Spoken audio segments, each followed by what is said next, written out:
എത്രയോ പരിഭാഷകളിൽ നിന്ന് ഖുർആനിന് നിങ്ങൾ ഇറക്കിയിട്ടില്ലേ? ഖുർആൻ പരിഭാഷയെ പറ്റി സമസ്ത മുമ്പ് പറഞ്ഞത് ഹറാമാണെന്നല്ലേ? ഖുർആൻ പരിഭാഷപ്പെടുത്തുന്നത് പാടില്ലെന്നല്ലേ പറഞ്ഞത്?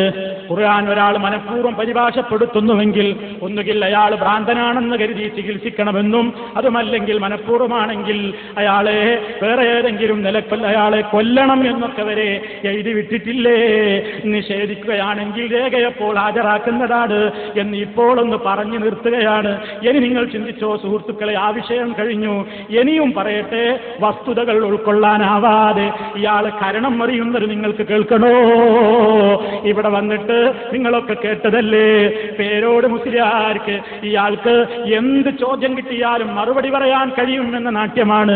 അത് ശരിയാണോ തെറ്റാണോ എന്ന് ഇത് ലോകര് കേട്ടാൽ എന്താ എന്നെ കുറിച്ച് ചിന്തിക്കുക എന്നൊന്നുപോലും ചിന്തിക്കാതെ കൊടുത്ത മറുപടി നിങ്ങൾ കേട്ടിട്ടില്ലേ? ഒരു വസ്തുതയും ഇയാൾ ഉൾക്കൊള്ളില്ല. ആ നിലക്കല്ലേ ഇയാളുടെ മറുപടി. ഞാൻ മൂപ്പരോടൊരിക്കൽ ചോദിച്ചിരുന്നു, കൊടികുത്ത് നേർച്ചയുണ്ടോ?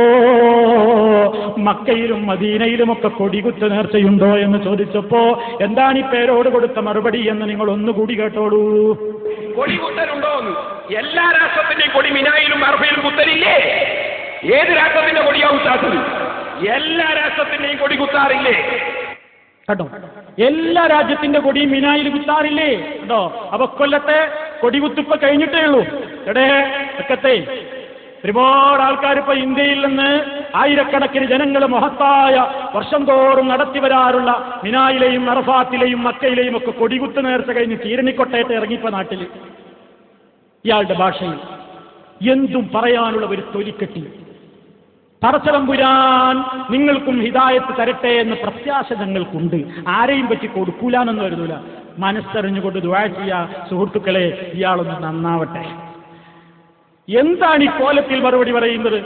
ഇനി സുഹൃത്തുക്കളെ, അത് മാത്രമാണോ പറഞ്ഞത്? ഞാൻ ചോദിച്ചില്ലേ, ആണ്ടുനേർച്ചയുണ്ടോ മക്കത്ത് എന്ന് ചോദിച്ചപ്പോ, മക്കയിൽ ആണ്ടുനേർച്ചയുണ്ടോ എന്ന് ചോദിച്ചപ്പോ മൂപ്പര് നൽകിയ മറുപടി എന്താന്ന് പറഞ്ഞത് കേട്ടോളൂ. മക്കയിൽ ആണ്ടുണ്ടോ? ഉണ്ട്, ഉണ്ട്. എന്താണ് ഈ ഹജ്ജ് എന്ന് പറഞ്ഞത്?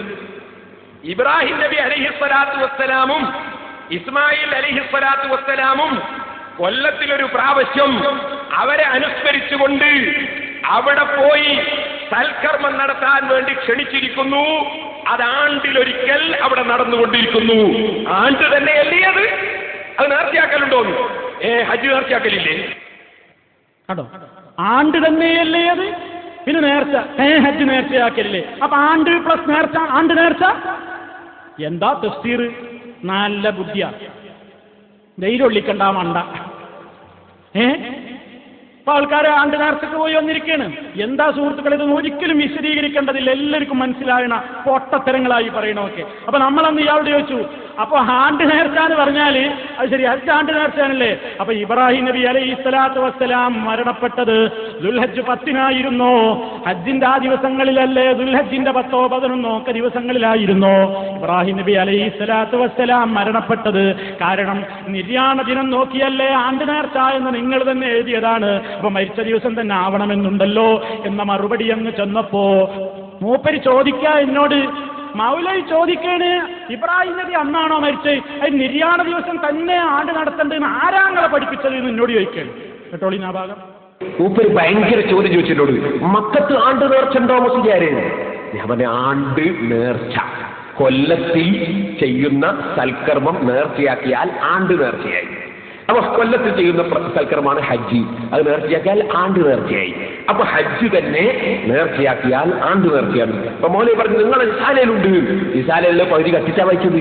എന്നെ നേരെ മേലുണ്ട് ഞാൻ പറഞ്ഞ ആശയം. അത് കത്തിട്ടാ പോലും ഇവിടെ വായിച്ചത്. ഇസാലയിൽ പറഞ്ഞിട്ടില്ല. നിങ്ങളെ പറഞ്ഞതിന് ഞാൻ പറഞ്ഞതിനെതിരായിട്ട് പറഞ്ഞിട്ടില്ല. ഞാൻ പറഞ്ഞ പോലെ ഇസാലയിലുണ്ട്. പിന്നെ ഒരു കാര്യം അതുകൂടി പറയാൻ നിൽക്കുകയാണ്. ആണ്ട് നേർച്ചാണ് കൊല്ലത്തിൽ ഒരു പ്രാവശ്യം ചെയ്യുന്ന സൽക്കർമ്മം. അത് നേർച്ച ചെയ്താൽ ആണ്ട് നേർച്ചയായി. അപ്പൊ മൂപ്പര് ചോദ്യാണ്, ഇബ്രാഹിം നബി മരണപ്പെട്ടത് ദുൽഹജ്ജ് 10-നാണോ?